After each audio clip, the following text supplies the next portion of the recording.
The international cruise terminal smelled like citrus cleaner and sunscreen. I sat alone on a hard plastic bench, nursing a cold espresso that had long since lost its charm. Around me, couples laughed, families wrangled their luggage, and announcements echoed over the intercom. Gate 12 was boarding soon. The luxury Mediterranean voyage, the one I had booked months ago, the one I paid for, the one I was not on. I crossed one leg over the other, smoothing the wrinkle in my jeans with a steady hand. My name is Alara Sloan. I'm 44, recently retired, and apparently no longer considered close family. I spotted them before they saw me. Vivian, my younger sister, striding ahead with her usual flair, a pink designer weekender swinging from her shoulder like it was weightless. My parents shuffled behind her, mom in white linen, dad with his straw fedora tilted at an angle he thought made him look younger. I took another sip of the bitter drink as they approached the gate, passports ready, chatting with the gate agent. It didn't take long for confusion to bloom on the agent's face. A second staff member was called over, then a third. Vivian's hand gestures grew wider. She laughed nervously at first, probably thinking it was a clerical mistake. The agents weren't laughing. They rechecked the screen, tapped on a tablet, whispered. A line started forming behind them. Heads turned. My phone buzzed in my bag. I didn't need to look. I knew it wasn't for me. It never was. The volume of their conversation ticked up. Vivian leaned over the counter now, her voice rising as the word impossible floated through the terminal air. A staff member shook her head firmly. Invalid booking data, she repeated, apologetically but unmoved. Vivian turned away from the counter and scanned the room, desperate for someone, anyone, to help.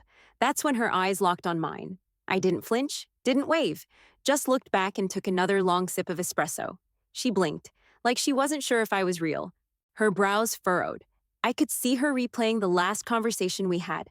I remembered it word for word.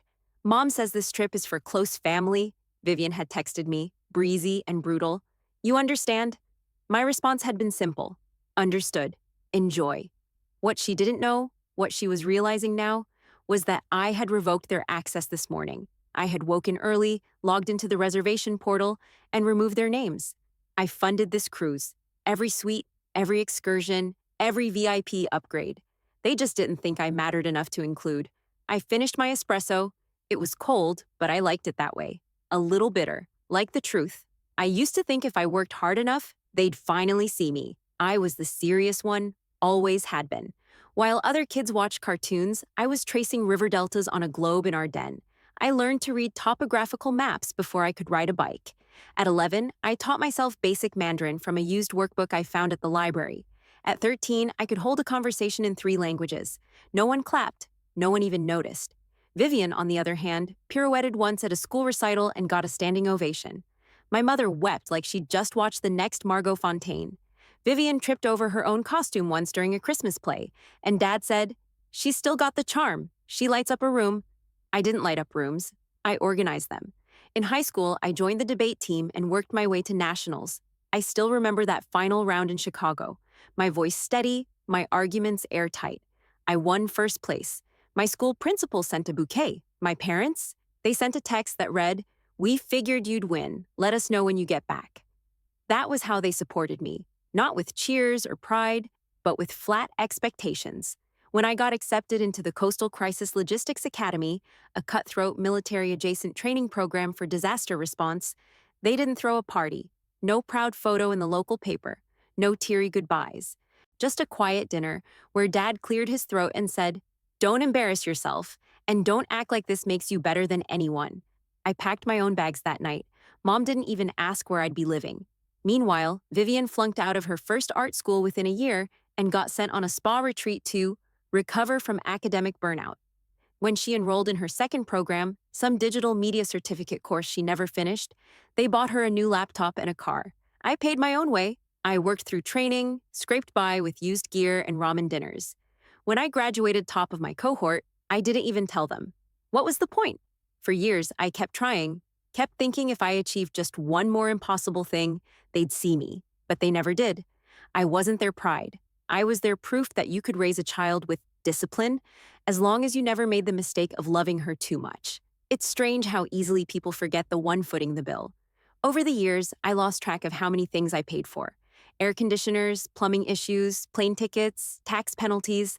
Someone always needed something, and I always came through. Quietly, no strings, no receipts demanded. There was a time I told myself that's what love looked like.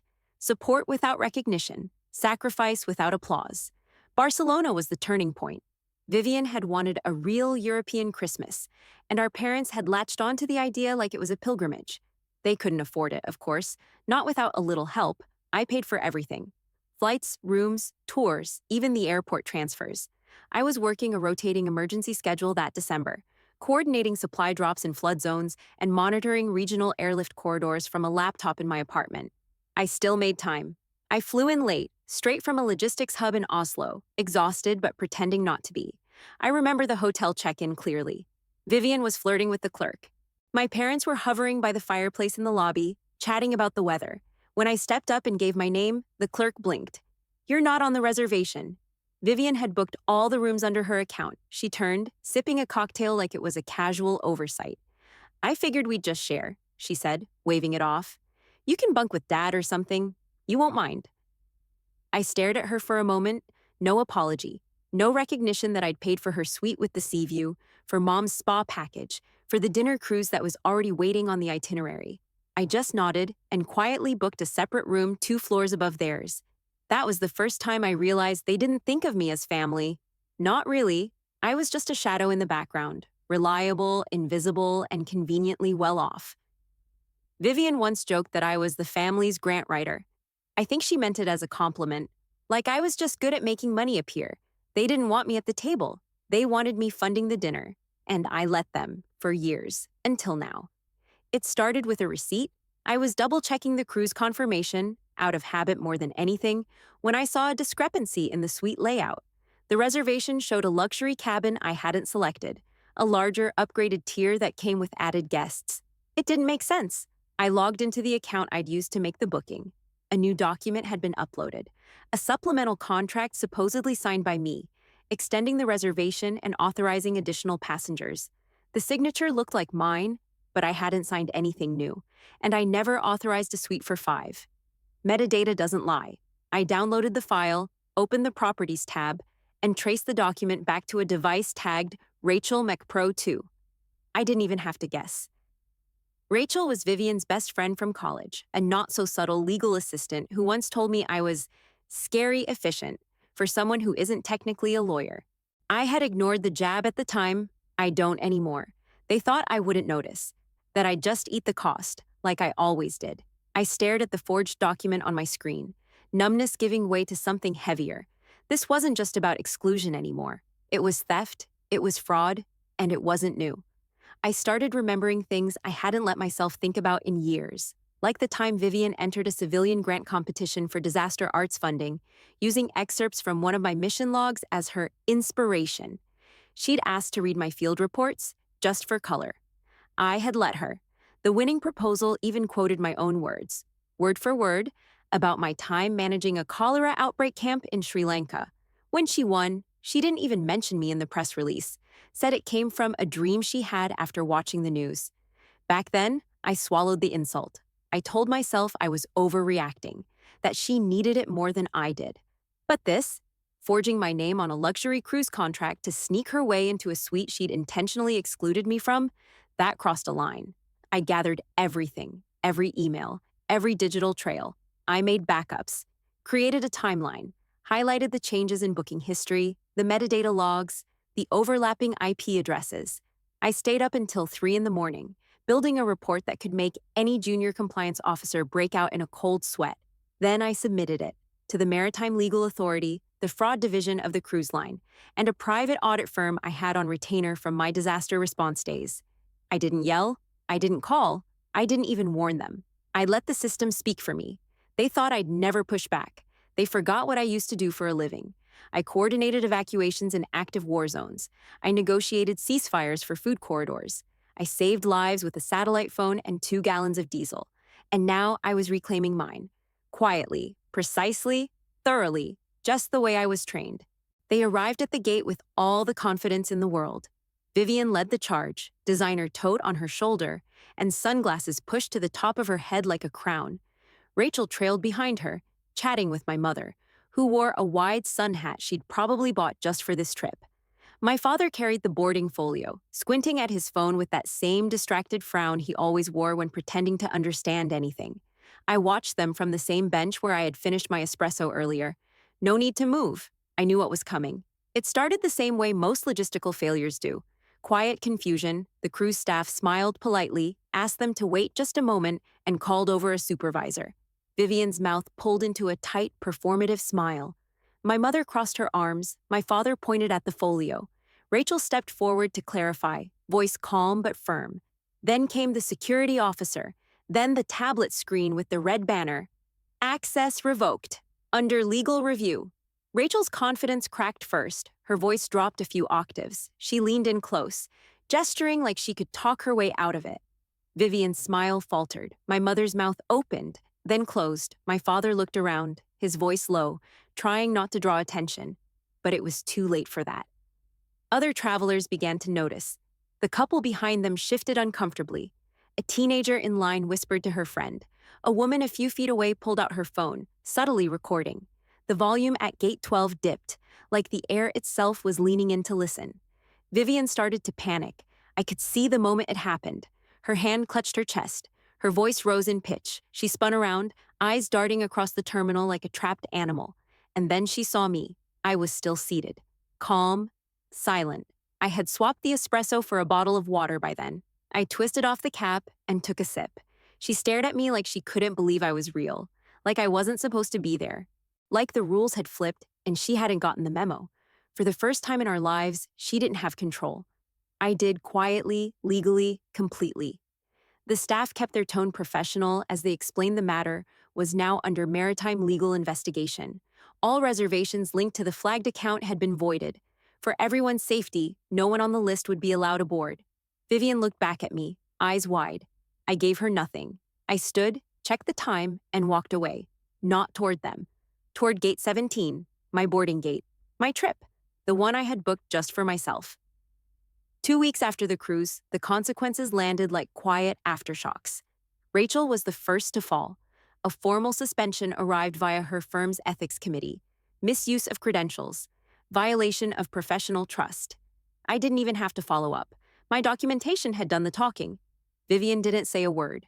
Not until day 11, when a new email slid into my inbox. The subject line read, "Cruise refunds?" No greeting, no apology, just 3 sentences. Since the cruise got canceled, could you at least reimburse Mom and Dad's portion of the deposit? It's only fair. We're already dealing with enough right now. I stared at the screen, then walked to my desk drawer and pulled out a plain note card. I wrote 6 words in dark blue ink. Trust is not refundable. Ilara, I mailed it the next morning. No return address, no need. A few days later, I noticed I'd been removed from the family streaming account, then the shared grocery app, then the group calendar. One by one, the invisible threads were snipped. No confrontation, just deletion. It should have hurt, but it didn't. There was a strange freedom in the silence, in knowing I didn't have to perform anymore, didn't have to offer, rescue, or remind them I existed. The space they carved out by pushing me aside, I let it widen. I didn't reach back. I spent the next few weeks pruning my own life. I closed the joint emergency credit card, canceled the backup line I'd once added to my phone plan for Mom, just in case. I changed passwords, unsubscribed from family alerts, cleaned out drawers filled with gift receipts I was never thanked for. Each click, each closure, felt like shedding another layer of obligation I never truly owed. Vivian never responded to the note card, but a mutual acquaintance from her old job reached out a week later, saying, "Whatever happened, she's been quiet. You got through to her." That wasn't the point, but I nodded anyway. For once, I didn't care whether they were angry or embarrassed. I didn't need to know if my parents were making excuses to their friends or spinning some story about a misunderstanding.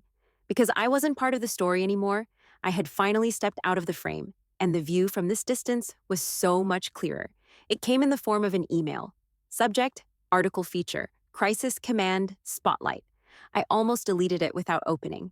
Most days, I still defaulted to scanning for requests, needs, obligations. But this one had my name in the header, properly spelled. Curious, I clicked. The article was from an international disaster logistics journal, one I hadn't subscribed to in years. The headline stopped me cold. Unsung Architect of Order, Commander Ilara Sloan's Impact on Crisis Response in Southeast Asia. I stared at the words, unsure how to feel. The piece detailed a mission I hadn't thought about in a long time. A cholera outbreak in a flooded coastal province, the one where we'd built an entire field hospital in 72 hours with no comms, no power, and ankle-deep mud. I'd lived off protein bars and 3 hours of sleep for 5 straight days. I hadn't even remembered the journalist embedded in our convoy. But he'd remembered me. There were quotes from former colleagues. A logistics officer who called me the backbone. A young coordinator who said I'd taught her how to lead in chaos without becoming part of it. The article went viral in our small community. Within days, messages started arriving. Thank you notes from volunteers. A letter from a woman in Thailand who said the field clinic we built saved her daughter. One from a college student studying humanitarian logistics. I want to be someone like you. Not loud, not flashy, just steady, just brave. I read them one by one, sitting at my kitchen table with the afternoon light pouring in through the blinds. None of the letters came from people I'd grown up with. None from family. But for the first time, I didn't feel hollow because of that. They'd never seen me. But the world had. There was something humbling about being quietly remembered. No ceremony, no applause, just recognition from the ones who knew the weight of the work.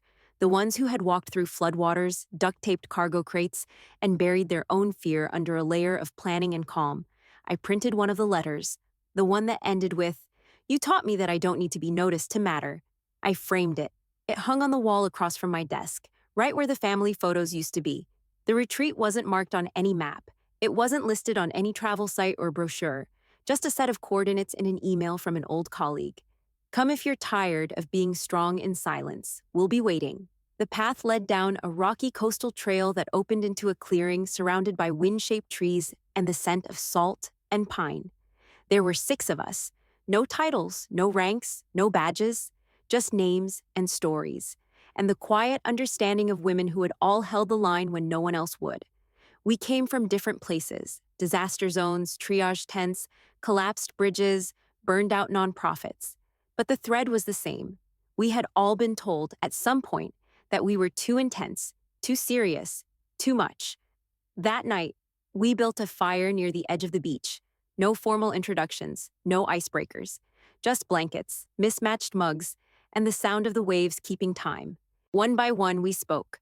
Not like in meetings or reports, no bullet points or mission summaries, but like real people peeling back layers. I listened as a woman named Shay described how her own sister refused to speak to her after she missed a baby shower for a refugee airlift. Another woman, Carmen, talked about running entire logistics ops from her car, while her mother criticized her for not settling down.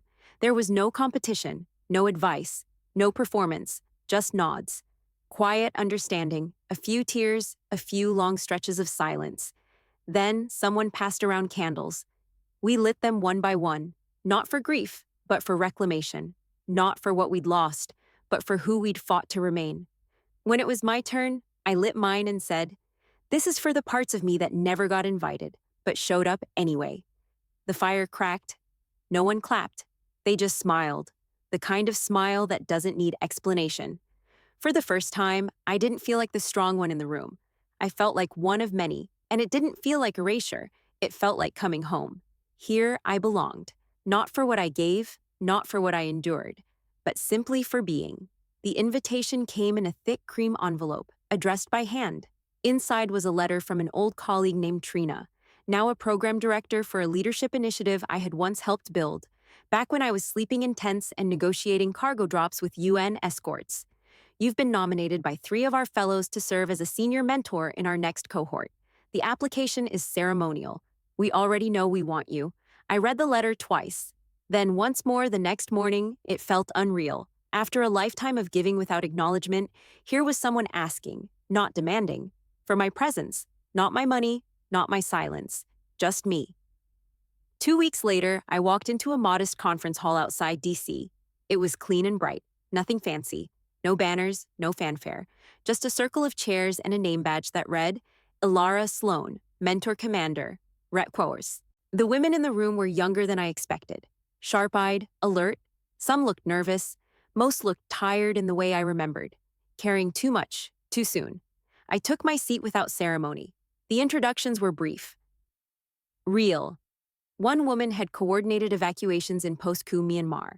Another had managed a disease containment line during a drought in Ethiopia. I listened. I nodded. When it was my turn, I kept it simple. Alara Logistics and Field Command. 20 years. I retired last year. I'm here now because someone thought I might still be useful. They smiled. The day moved in exercises and discussions, most of which I observed more than led. That was fine. My job wasn't to be the voice in the room. It was to hold the space. During the final session, a young woman approached me. She wore a navy shirt with a stain near the collar, hair pulled into a haphazard knot. She looked exhausted and deeply present. "Can I ask something?" I nodded. She hesitated. "Back when it got really bad, when it felt like no one saw you, how did you not quit?" I thought about it. The nights in refugee camps, the silence from home, the way the world pretended not to notice unless there was applause involved. "I didn't stay for the people who didn't see me," I said. "I stayed for the ones who did, even if they came later."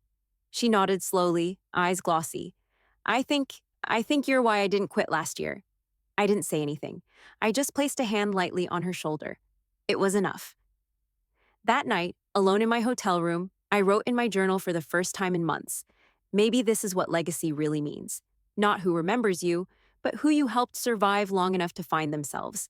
And for the first time, I felt like I'd finally been seen. The house was quiet. No buzzing phone, no digital noise, just the rustle of curtains in the evening breeze and the steady tick of the clock above the mantel. Alara sat at her desk with a blank sheet of paper in front of her. The pen hovered for a moment, then touched down. "I forgive you," she wrote, then paused. Crossed it out. She started again. "You made choices, so did I. I don't carry your weight anymore." She stopped there. She folded the paper, not to mail, just to keep. It didn't need an address. Some words were meant only for release, not response. She placed the note beside a small wooden box that held her field medals, a pair of cracked GPS coordinates etched into tin, and a faded map of the first flood zone she ever stabilized. She lit a candle. The wick sputtered at first, then caught. The glow cast long shadows across the walls, flickering like memory and fire always do. Outside, the sun was beginning to set. Not dramatic, just slow and sure, the way quiet endings often are. She stepped out onto the porch, wrapped in a light shawl, and watched it go.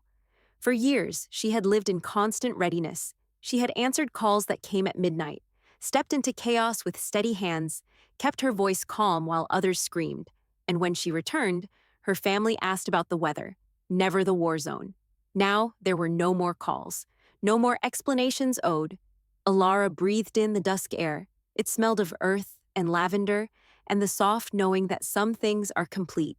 She sat back in her chair, the candle flickering behind her inside the house, and whispered to no one in particular, "I'm still here." And this time, it was enough.